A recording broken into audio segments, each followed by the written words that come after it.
Good morning. Good morning. It is June 25th, 2014, and we are here with these four beautiful ladies.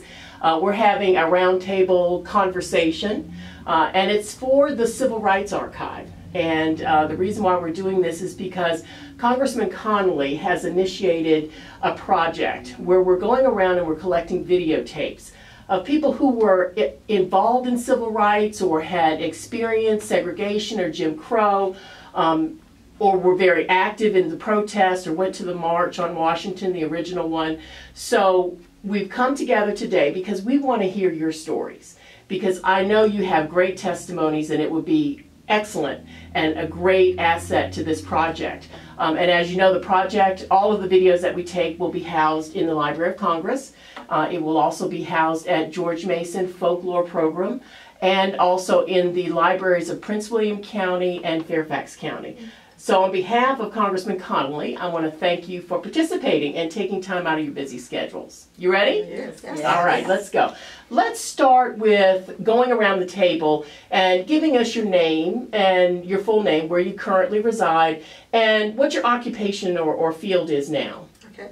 Lily Jesse, and I reside in Woodbridge in the Lake Ridge District. I'm a retired principal, and currently I was elected to the Prince William County School Board. I'm the Occoquan representative there. I also have my own educational consulting program, and the title is High Expectations. And I am Denise McPhail, and I reside in Prince William County in the Neabsco district. And I am an employee for Prince William County's Human Rights Commission, and this is my 18th year there.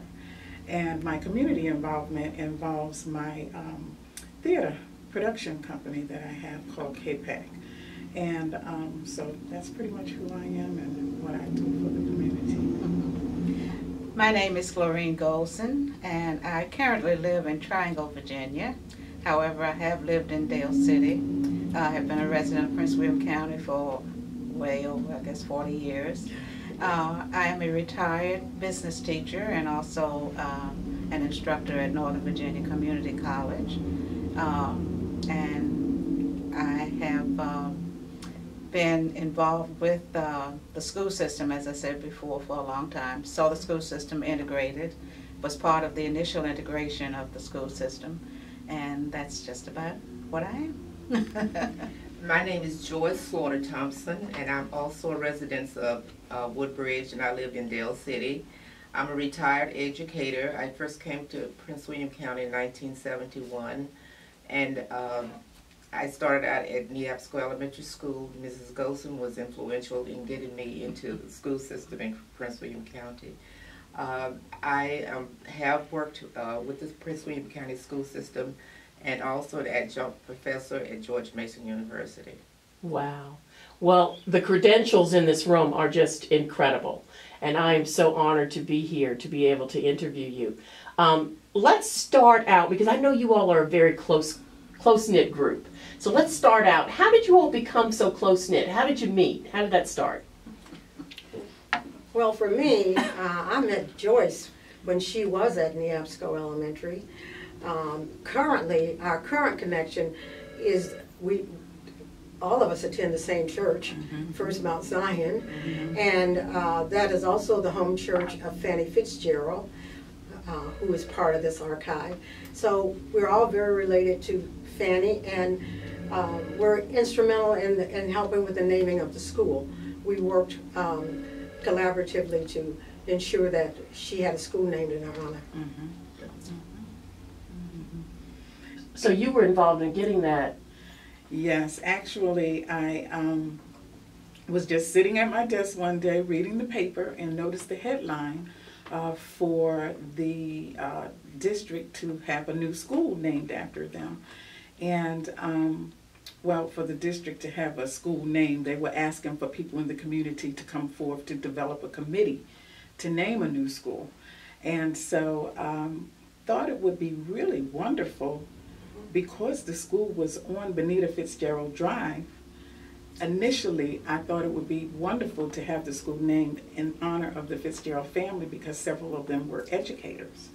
And so what happened was I actually made a phone call, contacted Mrs. Fitzgerald, because she and I talked quite often early in the morning. And so I gave my usual call. I said, you know, in today's paper, they're asking for a group to name the school. And so I said, now how would you feel if we named the school the Fitzgerald Elementary School? And just so happened Mr. Fitzgerald was there. She called and she said a couple of words to him.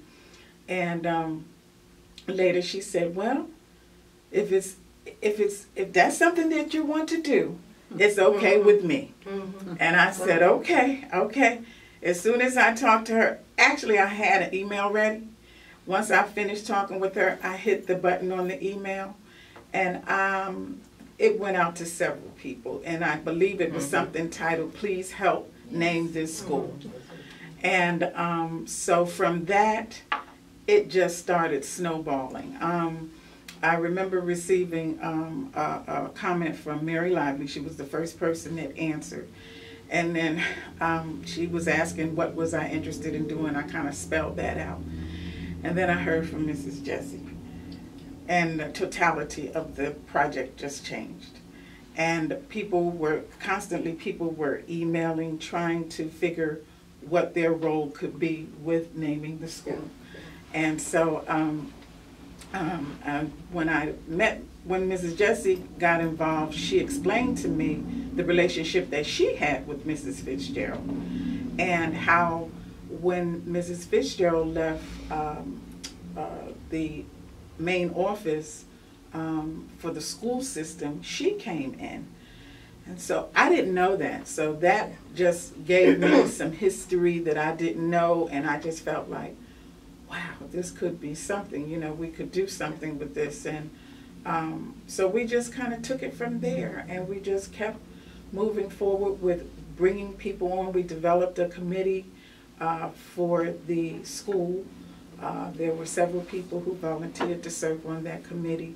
And we made connections with people outside of in the community, and with her organization, WICA. And we just started contacting as many people who we felt could help us with this journey.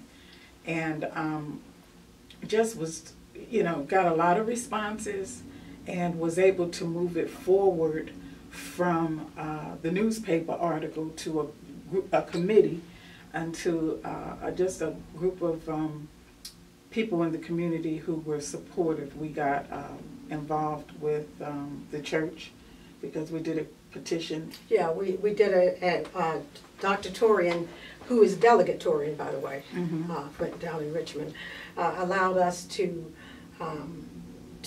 place surveys in the church, which he is always very reluctant to do that. And so he allowed us to do that. And when I met with Denise, one of the things I had to remind her is that as a school system, you have regulations. You know, having been a principal, I knew that there were regulations, and the regulations said either deceased or made some contribution or his historical significance. And so... And what is her historical significance? She was one of the 4 people, 4 women, who desegregated Prince William County public schools. You know, back during the early after Brown versus Board of Education, we tend to think that after Brown, everybody just desegregated. Well, that just didn't happen. So even as far as the 70s, because I went to an all African American school, and I went back for my reunion, that black school did not desegregate really until 1970. So you lose track of that kind of thing. And so when we were looking at Prince William County, because I had to delve into all the historical pieces to support it. And Irene Cromer, who works at Prince William County School Board, was very, very instrumental, because she brought old articles, and I read those articles and realized that, one, that back during that period of time, you had the standoff in Little Rock, you had all these things happening, and Prince William County, Mr. Herb Saunders, made a decision that instead of having children desegregate schools, he would take African Americans into the schools, those 4 women. And Fanny Fitzgerald was one of them. And then once she decided that she became a supervisor, and at central office she was the first African American woman in that particular position. I came in 1970, and I heard a lot about her, but from 1970 until the time I was talking with Fanny, I had no idea that I had replaced her as the next African American supervisor. So it's all this history that was not really told. But I think these two also had a significant role in that whole desegregation process. Yeah, let's hear about that. Well, it's a little ironic about the school naming, because when we were all at the dedication of the opening of the Benita Fitzgerald Drive, you know, because that was a closed-in street. Correct. Yes, that's her daughter. That was a dead-end street. And when they opened it, that was a dedication. And the school at that time was just a pile of dirt. And we all said to Fanny, and it was named Brightwood Elementary School. Exactly. It was. Thank you. And so we were teasing Fanny there as we were waiting for the dignitaries, you know, to come and so forth. Fanny, you know, that would be nice if that school's named after you. You know, just teasing her. We had no idea, no idea that that would come to fruition. Wow. You know, so you know, as you all talked about that, I remembered that day. Yeah. It's just a seed, and you plant a seed, and then you wait for someone to respond. And so when I received her email, I looked at it, and I don't know, this whole Fanny Fitzgerald School, how it came together, honestly, Denise and I think it's from God, because there were just too many events that just aligned themselves. You know, I didn't know Denise very well, but I met her because I had some human rights issues that I wanted to discuss with her, and she and I became friends. And Fanny, I knew Fanny, but I was never really very close to her, except I knew she had a giving spirit, because when her daughter won the Olympics, she didn't know me that well,